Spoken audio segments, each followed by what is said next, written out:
అవి అందరూ వేసే అర్హత ఉందండి? లేదమ్మా, లేరు. నాకు షష్ఠి పూర్తి, సప్తతి అవి రెండూ చేసుకున్నాం మేము ఇంట్లో. మొదట్లో మా మామగారు కూడా ఉన్నారు షష్ఠి పూర్తి అయ్యేటప్పుడు, ఆయన మహాపండితులు.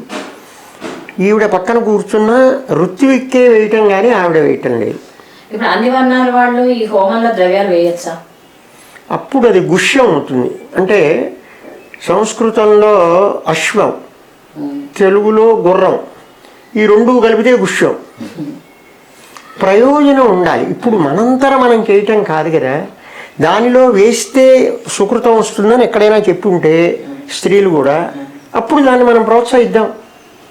ఇది ఒక పెద్ద ఫ్యాషన్ అయిపోయిందండి ఇప్పుడు. ఫ్యాషన్కి సరే, లాగు చొక్కాలు కట్టుకొని పూర్ణాహుతికి ఆయన వస్తే తప్ప అంతదాకా వీరు నిరీక్షిస్తున్నారు. చిట్ట చివరికి జగద్గురువులు చేసేటువంటి మహామహాక్రతువులు, అయుత చండీ యాగాదులు అనేకం ఉన్నాయి. కొన్ని కోట్ల ఖర్చుతో జరుగుతూ ఉన్నాయి శృంగేరిలో. వారు అక్కడ సింహాసనం మీద కూర్చుంటారు. ఎవరైతే ప్రధాన రత్విజుడు ఉంటాడో అతడే చేస్తాడు పూర్ణాహుతి కార్యక్రమం. వారు వచ్చి చిట్ట చివరికి అన్ని పుష్పములు చల్లి ఒక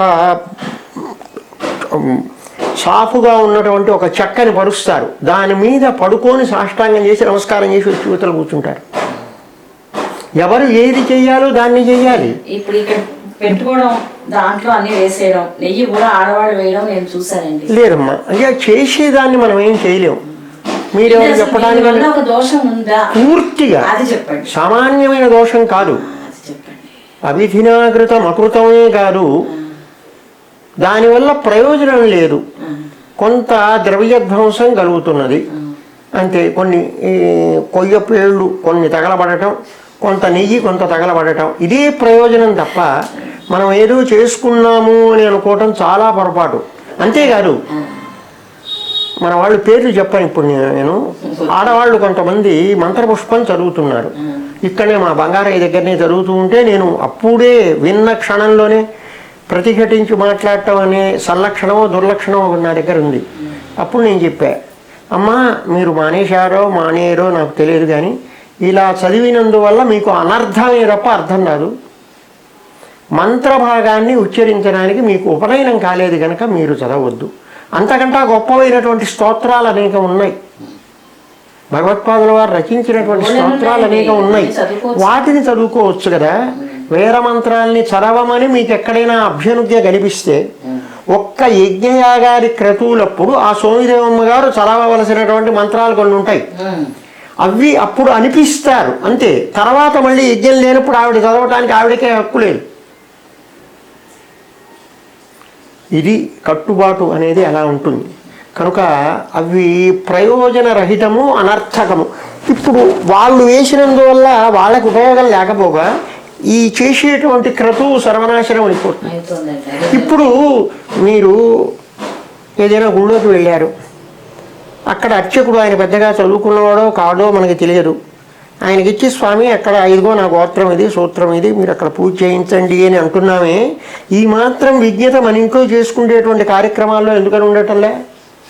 మీరు స్వయంగా చేసుకోదగిన ఉన్నాయి కదా. సత్యనారాయణ స్వామి వ్రతం ఉన్నది, శివరాత్రి పూజలు ఉన్నవి, అనేక పూజలు ఉన్నాయి మనం స్వయంగా చేసుకునేవి. మీరు అగ్నిహోత్రం మీద పట్టం దేనికి కాలుతుంది? సరే, ఇప్పుడు భగవత్పాదుల వారు ఒక చోట చెప్పారు, మూర్ఖాళాన్నిర్ణయస్వాస్త్వాం అస్మత్ సిద్ధాంత ఉచిరే. మూర్ఖులైనటువంటి నిర్ణయాలు వాళ్ళు చేసుకోనివ్వండి, మన సిద్ధాంతం ఏదో మనం చెబుతాము అని అన్నారు.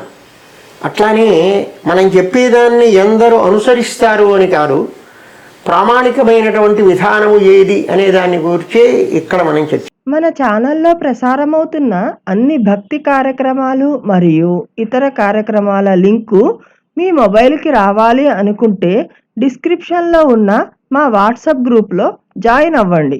అన్ని భక్తి కార్యక్రమాలు మిస్ కాకుండా వీక్షించండి. ఆ భగవంతుని కృపకు, కరుణకు పాత్రులవ్వండి. మా కార్యక్రమాలను వాట్సాప్ గ్రూప్లోను, టెలిగ్రామ్ గ్రూప్లోను మరియు ఫేస్బుక్ పేజ్లోను కూడా వీక్షించవచ్చు.